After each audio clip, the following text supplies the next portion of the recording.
Happy Mother's Day. This is part 3 of my Maasverse series. How the fuck do we get here? As always, if you haven't read everything, you know the drill. Pause this video, save, and come back. I will spoil a lot for you. I love you. Bye. I couldn't fit everything I wanted to say in this video for this specific portion. So I'm gonna have some sub videos sprinkled after this one. Just doing a broad, we're doing a broad spectrum. It's more of a glossary, more of a table of contents situation, okay? So work with me, walk with me, talk with me. Let's go. Jumping right in, I think that the Daglan and the Asteri have fabricated the myth of the mother. I think that there is definitely a greater force at play, but I think that in Prythian, the myth of the mother is just that. It's not true. And I think that we know that the Asteri / Daglan are capable of this plainly because they lied to the Midgardian. They lied about the parasite in the water. They lied about the coming of age ritual / the drop. They do this to maintain a good image and to maintain the flow of their system. That would operate the exact same way on Prythian. And we know from VESPY that they are using a similar guide, only bettering it every time they go to a new planet. Just a reminder, in this book, VESPY tells us that the brightest minds learned how to bend the fabric of the world. Wayfarers, world walkers, we called them. That right there tells me, like I've said in my previous video, that I think that the Daglan, or at least VESPY's faction of the Daglan, are not part of the original group. They're not the same as Radulus's group. And we can prove that throughout the story, but just to set the stage, they are a later faction of the Asteri / Daglan. We're gonna dig deeper into everything VESPY says, but just this specific part, just to remind you, their powers began to dim. Too late, we realized we've been dependent on our land's inherent magic. We found ways to amplify that power, the power they got from their land, thanks to the gifts of the land of Prythian. I'm gonna explain that to you. Just wait a sec. Hold on. Why was it too late? If Prythian just had enough magic for them to take advantage of, to leave and go find another world and just world walk out and say, oh, this wasn't good enough for me, and world walk out, just like the other Asteri did in the star maps, why was it too late? There's two options. One option, that when these Daglan, or whatever version of the Asteri get there, their magic starts to dim, it's depleting, they don't have enough to world walk. But they have enough to pool their magic and amplify the magic of the land. That doesn't really seem like it's the problem. What's an alternative option? The word gates, the way that you travel world walk through the worlds, is broken. And we know that happens 2 times.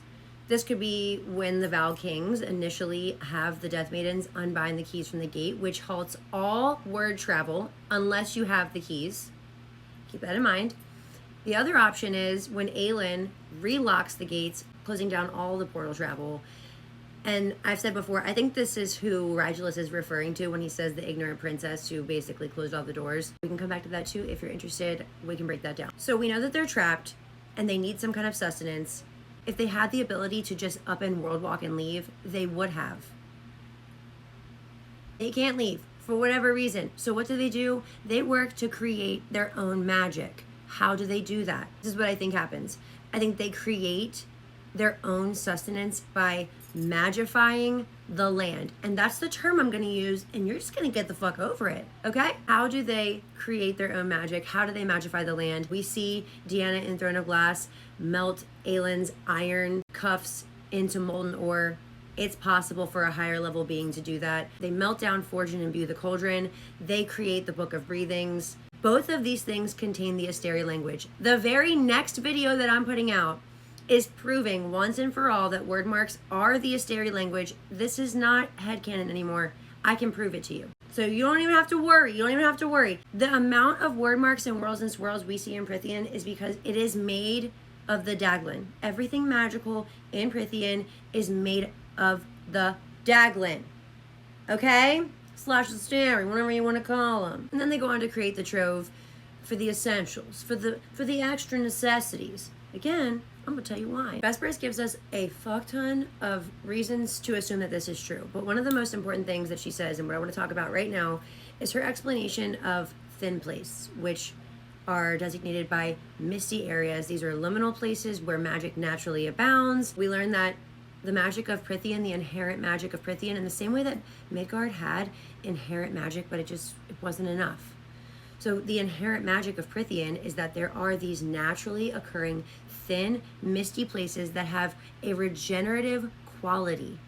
If you are people, if you are beings who are realizing that your magic is running low and you rely on the innate magic of a land that you no longer can either return to because it's dead or you can't find it, your next job is to figure out a way to make more magic.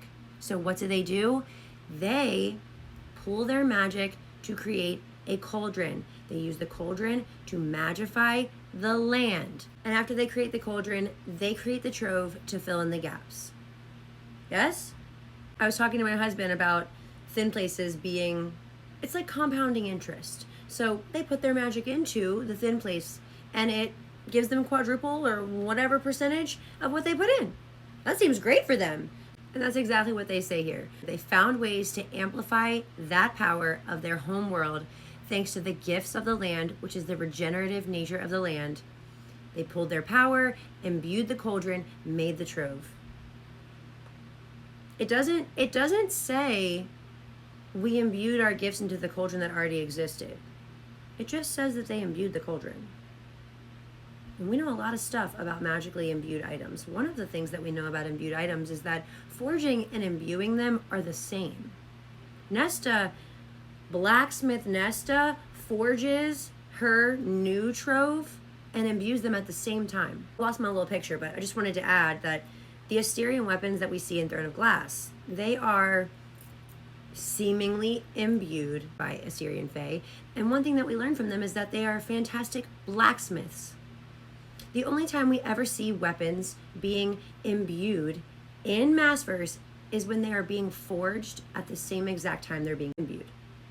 Actually, the only time we see an item being imbued and it's not being forged at the same time is the making of Truth Teller and the Star Sword / Gwydion into twin weapons. That's separate than their initial making. I have videos about that. I'll tag them in the caption. Just some ending thoughts. All right, I'm gonna go record my next video. Tell me what you guys think. Hold tight, you little deniers. Hold tight.